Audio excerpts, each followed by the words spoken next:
Sonar. That is a word that,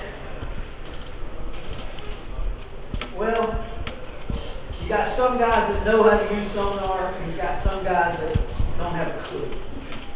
You got $500 systems, you got $10,000 systems. A guy with a $500 unit that knows how to use it is going to outfish and know more about that lake than the guy with $10,000. It has nothing to do with how big your unit is. I can have a hug. I tickle myself on that. In LJ's world, and I'm guys, I don't know a lot about a lot of things, but when it comes to sonar and how I tweak my unit, in an LJ's world, I'm pretty good. I can pick fish out of trees on the bottom in 60 foot of water. And I've done it. I'll show you. I've got screenshots of it. And anytime I say and all, I want somebody to raise their hand. And all. I'm working on that this week. In LJ's world, simplicity is best. I'm not a big fan. Now, don't get me wrong. Guys that have four Solix 12s on his boats with a 5-port box and 360 and everything up there, that is an awesome unit. But I'm a simple guy. I run 4 units. I run 2 linked and 2 independent. If something happens, I want to be able to fix it quick, get into another unit. I don't want to have a setting off that's going to make my head hurt with another unit because they're all linked together. That's LJ's world. I'm a simple when it comes to that. To me, it's all about pixel count. It's all about somebody he had 2 12s on his boat, and I was running 4 7s. And I said, why don't you put 12 on here? I said, well, I got 14 inches of screen and a lot of flexibility here. That 480 vertical pixel in the 7-inch screen is sharp.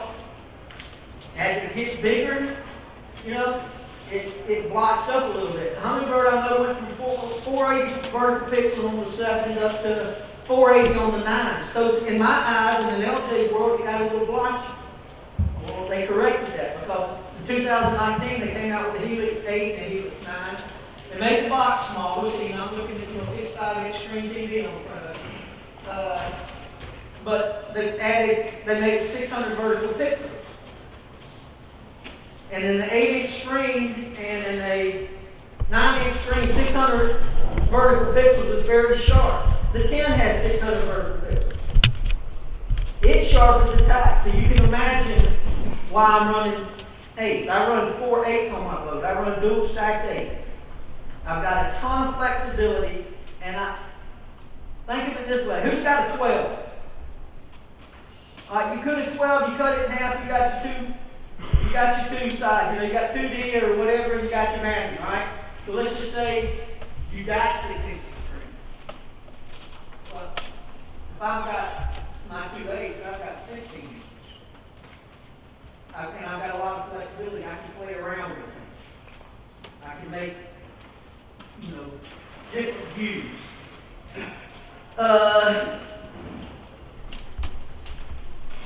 Smaller units, and I'm telling you, this is LJ, like I said. They draw less power. I can run dual smaller units versus one big unit. Now I know HumminBird and Lowrance and Martin, they always want you to buy the big units. They make their money on that. Don't get me wrong, they're awesome. But in LJ's world, I would rather have 600 vertical pixels is very detailed in an 8-inch screen. It runs less power. 2 of them run less power than 1 12. So you're already cutting down and saving some stuff there. When I get into a unit, we're going to get into the tweaking and explanation to it. When I get into a unit, To me, these things are nothing but computers. That's all they are. The more mess you have running in the background, for instance, you got on, I think HumminBird's got 16 or 17 views.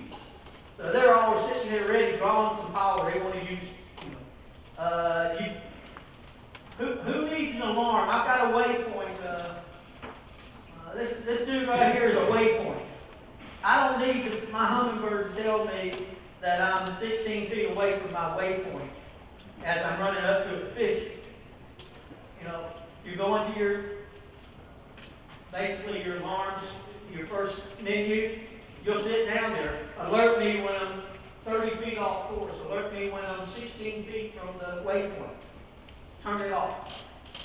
I want to turn off everything that I'm not going to use and I'm not playing around with. I want to turn it off. I want all the power, and like I said, this is LJ. I want all the power to go to the views and settings that I'm going to be using. How many views do you really use? Honestly speaking, how many views do you use on your screen? Okay. Have you got the rest of them turned off? You need a sonar class. We'll give you a card. But turn off everything. I go into my views. I have got, out of the 16, 17 views that HumminBird has in there, I have most of them hidden. I've had all my alarms turned off. I have my little icon on my chart that tells me which way is north. Guys, that way is north. I've had that turned off. I have my color line. I have it turned on. It gives you more screen, it loses less power. Your frequency label. Who on their units look down on the bottom left-hand corner and see frequency, 1175 to 1250. That's frequency label. Turn it off. You don't need all of it on there. The more you've got going on, the more, in LJ's world, it's slowing the unit down. Now, chirp. What is chirp? I'm simple, so I'm going to give you basically a simple answer to it. In the old days, you had 200 kilohertz cone going down. Everybody else know how that works. Like an upside down ice cream cone. Comes a third of the water depth. If you're in 30 feet of water, you got an upside down ice cream cone. You're covering 10 foot of the bottom. Third of the water depth. Hello? Alright, the 83 kilohertz was basically the water depth. So, you had, if you were running a drop shot, you were running your 200/83 transducer. You had a 30 foot of water. You had a 30-foot wide cone that it was covering. Inside of that, you had a third of the water cone, water depth cone. Does everybody understand that? Because it's very important. You got a big cone, and you got a little cone inside. I can ease up to a brush pile now, and when I start seeing blues or blacks or reds, blues or blacks, they're on the outside, near the edge of that outside cone, that big cone. As they go red, they're getting closer to that center cone. When they go yellow, where are they at? They're right below them. So you have red, when as soon as they go yellow, I will run color palette 1, which is the yellow palette. When they go yellow, they're right below them. I can drop them and hit them right in the head. Now, a lot of people don't understand that. And I show it to them. A lot of people get out on my boat with me on trips and all. And I know just a few weeks ago, and I'm going to show you this. A few weeks ago, we pulled up on a spot. And I pulled up on a ditch, and I said, oh my God, it's loaded. And they looked down and they didn't see nothing. All they saw was yellow bottom. And I said, it is absolutely loaded. And they didn't see it. Both of them were very good fishermen. I dropped the drop shot down. I said, watch this. I dropped it down. I stopped it about 4 or 5 feet from the bottom. I just let it sit there. It wasn't 2 or 3 seconds later. It looked like the whole bottom of the lake came up. Everything came up. Now, what was I looking at? How did I see that he did it? I'm going to show you that. Chirp. Nowadays, chirping.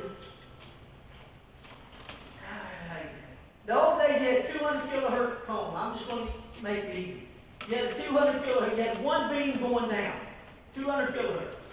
Or an 83 kilohertz. If you were fishing the 200 to 83 with the wide cone and the narrow cone, you had 2 beams going down. What you've got now is when if you were to look down at the bottom, it'll say 150-220 is what your chirp setting is.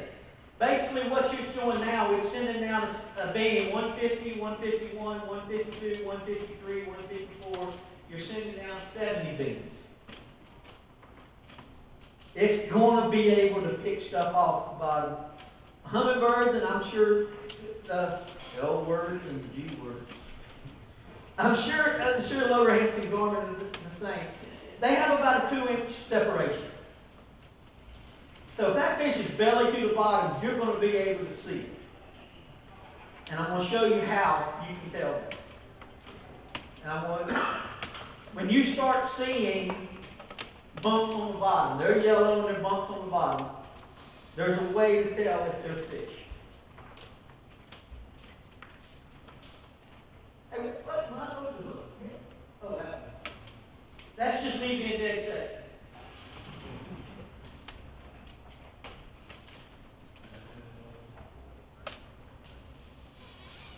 Alright. Sonar. This mapping. These are the kind of places I'm going to talk to y'all about January, February, and March. They're going to talk to the other parts of the year for what they're going to be doing, and I'm going to be doing very close to the same thing, except they're going after shallow fish early. I'm still looking for the deep fish. And the reason is that shallow fish are going to be singles. If I was in a tournament, I would probably go out deep, catch a limit, and then go looking for single fish shallow. The schools of fish are going to be in the deeper water. As this is a key point on something. As you cast, who's casted and you're pulling fish away, right? You say a fish is following the top water bay with 2 or 3 fish and you're pulling them away from the brush, right?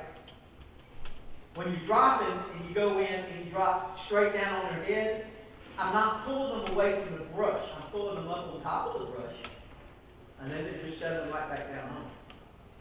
So if you get on a big school, you're not doing it. You're not pulling the fish away from the cover on it. What type of places? Hey, which one of these is the beamer thing? Oh, that. Okay. All right. Does everybody know what a ditch is? Channel ledge, a ditch, stuff like that. You see this going up through here? That is a ditch. This is a ditch. You see the ledges on this side, you see a ledge here. See it's a little deeper on this side, you see a little deeper on here. There's a little shallower ditch or a little narrower ditch going in there. Those are the places I'm looking for. If it's a warm, sunny day, I'm looking here. I'm looking right over here. You see this? Come up out of the ditch onto this. See that smaller flat right there? That's a flat. That's a big flat. That's actually a pole marker. But that's a little hidden shallow flat.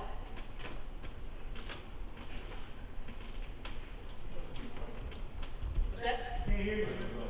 Oh, this better? Yeah, y'all tell me that a little while ago. All right, now, same thing. This is the ditch. This is the big ditch coming in. It could be, as a matter of fact, this is going into, where's that place? Long Hollow, I think? I'm not sure. David, is that Long Hollow? Yeah. All right, so you can see this is the main ditch right here. But you see the deep ledges? These deep ledges top out, 30 feet or so, and then they fall off. When I'm looking at sonar, I'm going to show y'all something. When we're looking at sonar, I always run my 2D and my imaging. And the reason is you know that cone we talked about a little while ago? There's what's called a dead zone. So if I'm sitting here looking, say that cone's coming down, it's going out this way, going out that way. See what I'm talking about? Well, as it crosses over this, that ledge area or that deeper ledge area, you're going to have, some of the cone is going to go down into the ditch, right? Some is still going to be up on the shallower part. Between that is a dead zone. You can't see what's going on there because of the way the angle is, and it's right in the middle of that cone. When you go over it, who's seen you go over a ditch with 2D and it makes like a little V. Makes like a little V. What happens is the cone comes over, it goes down, and then it starts switching like that. So it forms a little V. You can't see what's on. You can't see what's on the edge of that ledge. That's where down imaging comes in. Down imaging, I'll run both of them together, whereas 2D will make a little V, the down imaging come up and it will draw the ditch. And I can see the fish that are sitting right on the ledge because the ledge is very important right now. Why is it very important?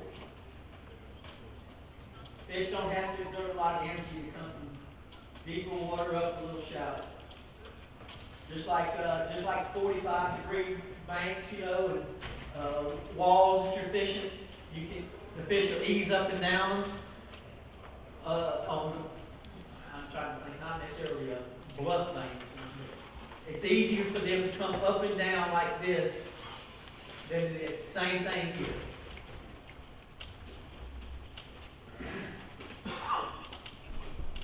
Now, current during winter, during summer, this could just be an LJ-ism, but it's something it's worked for me for years. During the summer months or the warmer months, fish like current. When they're pulling water during the summer, you catch probably twice as many fish while they're pulling from 255 to 510 than you could the other 8 hours prior to that. During the winter time, though, they're not fans. Fish are not fans of current. Why not? Because they have to exert energy. They don't need to exert the energy. They don't want to. Their metabolism is already down. So, when I'm looking for a ditch, I'm looking, you see the wind? This is what I call the calm ditch. I'll have wind or something off that, you got that area. Who has seen a point where the wind is blowing on it, you come around the edge and you can see that line right there. You can see that line that has calm versus the windy area. That's what I call the line. I fish the line. But on a ditch, I'll take that and I'll fish all the way up. But you see the ledge here, and I'll fish all the way up in through here.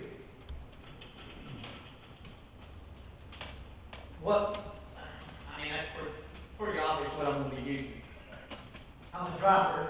I have the drop shot, the spoon, and the Demiki.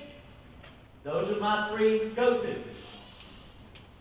Now, when I told you on sunny days about some of those shallower flats a second ago, yeah, I'll throw a shaky head in there.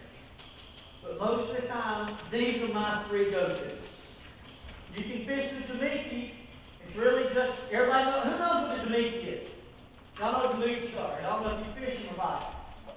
These are excellent, especially when it's a warmer day and those fish starts just coming up and suspending a little bit. You can actually lift it way up over their head and drop it down through them, and you can almost catch a fish every time. As long as you know what you're looking for, just lift it up and let it just kind of wiggle back through. The way that you fish a Damiki is real easy, just like a drop shot. Drop it down, stop it around the fish, or either on top of the brush, and it's just barely like attacking a nail. Sometimes I'm barely moving it. It's just sitting there doing this. Just every now and then I'll lift it up a little bit and set it back down. It's a real subtle, when the fish aren't active, they're not chasing, you can do that and they will come up and hit it. Alright. Like refraction. We all know, well, I don't know if y'all know. You see the greens, blues, and purples right through here, right? That's how our baits are designed. They either have a blue flake in them, a green flake in them, a purple flake in them, or they have some kind of blue, green, or purple, because I like the deeper water. You can see up here down to about 25 feet. Down to about 25 feet. This time of year, you fish anything. We get into February. The bruised tomato, which for some reason people don't fish.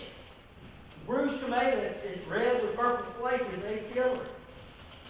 Just like who throws red crankbaits? There you have it.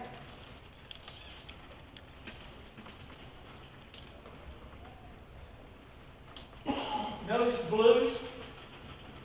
The blues and the green are the colors that I'm fishing this time of year from 40 feet, well, 35, 40 feet down to 50, 55 feet. Your blues and greens are going to show up the best. They're the ones that, if y'all follow the post now, the fish will be coming off. A lot of big fish catches for those. That's real gill right there. Alright, mistakes with sonar. The first is your high sensitivity. When y'all see these sonar shots I'm going to show you, I want you to keep something in mind. The imaging, I always run mine a little hot. My imaging, I'll run it 11 or 12. Sensitivity. My 2Ds, I'm only sitting at 7 or 8 sensitivity. Contrast. Who adjusts their contrast? That's a few of them. Contrast is very important. The first two, sensitivity and contrast, once you get them tweaked and set up, those are the only things you'll ever really have to change unless you want to change the palette.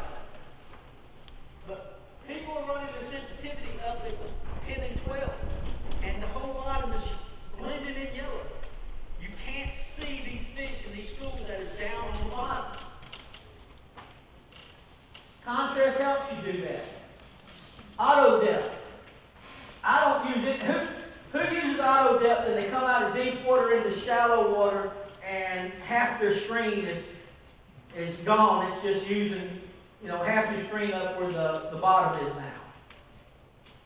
That's why I use manual depth. It takes me 2 seconds to reach down there and hit a button. Depth, and I use manual. To me, auto filters out a whole lot. Imaging palette color. I use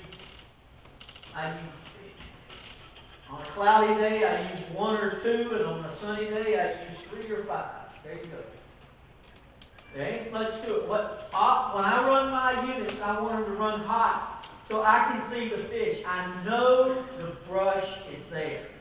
I can see it on my 2D. I know the brush is there. I want to see if there's anything in it.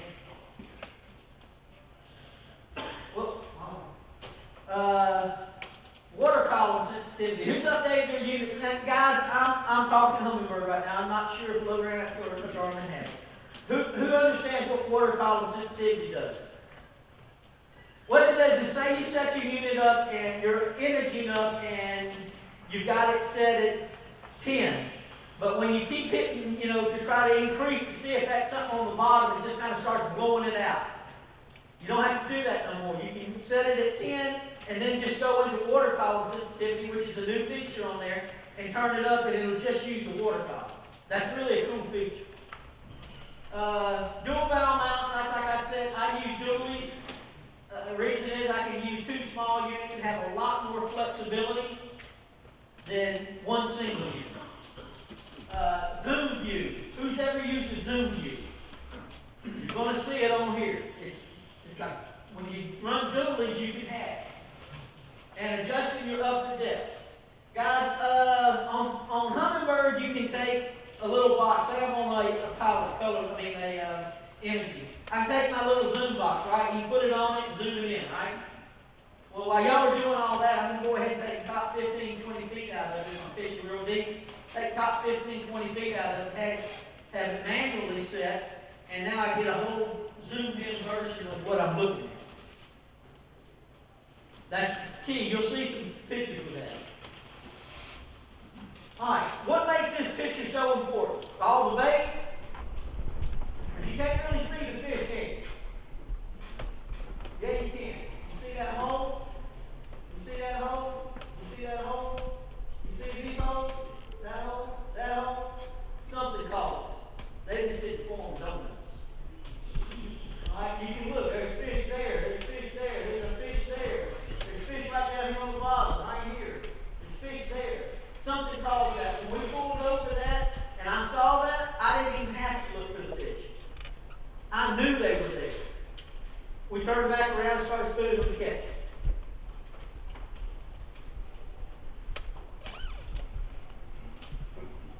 You got bait here. I didn't even get it. You got trees right here. Some trees, but you got bait in the trees, and everybody, you got bait coming along here. Everybody knows what that is. I don't know what that is. But you see that right there? And that right there? And that right there? Those are fish on the bottom. Same here. You got fish here. You got bait. You got fish all around this tree. There's not a whole lot more you can look at. Same here. Bait. Bait. Fish are in the top of that bait. You see that? Can y'all see the fish versus this right here? Is that right there? That's bait. And these are just fish around. There's your 2D of your now imaging. So Rob, if actually I turned it off and turned it back on real quick when I saw it. It's a sunken boat in Long Hollow. You got 1, 2, 3, 4, 5, 6, 7, 8, 9, you got 10 or 12 fish. That's another fish probably right there. You got 2 more hides right up front right there. Now these are all sitting, you got to look. The cursor was 32 feet. You're in 41 foot of water. And I've only got my sensitivity at 10 or 12. And the contrast. Those are the only things you need to adjust. Alright. Remember the screen's scrolling this way, right? Left to right. Right to left. So when we drop, this is actually Jim Farmer. He was in my boat with me where he was fishing and swimming. We dropped, fish followed it down. But you see all this on the bottom? You see how that's busted up yellow and red right here? That's a school of fish on the bottom. A lot of people just look at that as the bottom. There's something that's causing that little bit of red underneath that yellow. Alright? If you see a stump, let's say you see stump. That stump coming across and comes up, the rocks come up, and you got the yellow that goes up in it, right? The bottom. That's our palette 1 here. On this, you see that, but they're showing some separation. That little red line. You know the red line on the bottom that shows all the way around? If you can still see any of that little red line, a red dot or two, under a bump on the bottom, what is it? It's a fish. Alright?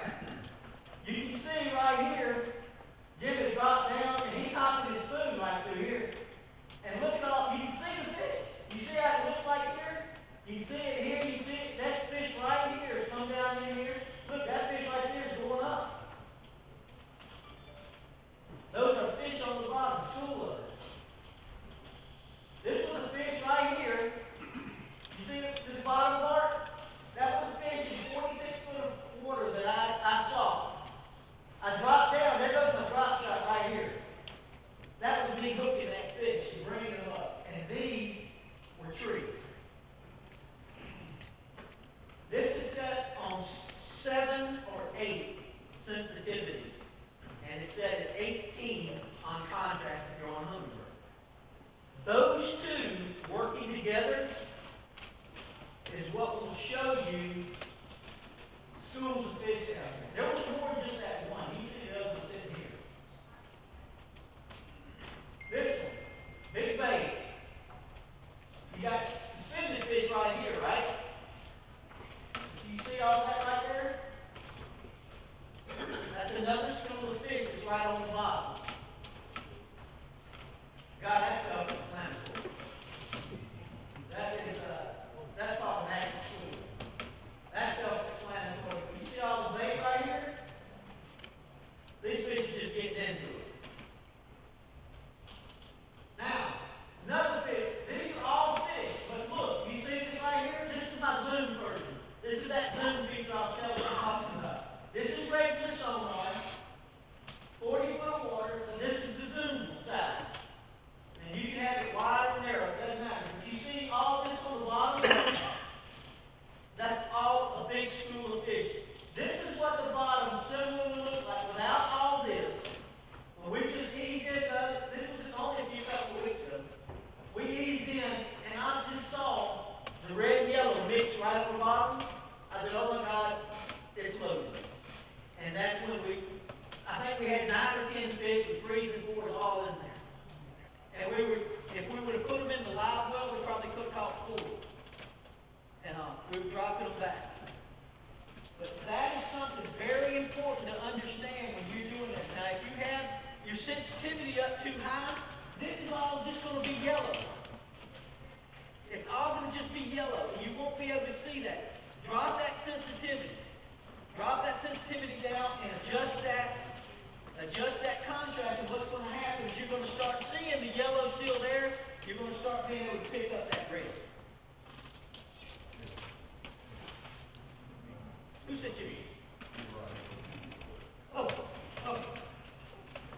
All right, here. Bait, right? Bait, right? Fish, right? Who's going to miss these 2 fish right there? Or more? Who's going to miss that school of fish? That's probably a school. You see how they're all busted up? You got red and yellow, red and yellow, red and yellow. Same over here. You see that little red line right there that's underneath something? That's a school of fish. They're just not up on the top like these are. They're right there. Now, you can see I'm out in the middle of a ditch out here. 40 foot of water. These fish, you can tell they're fish, right?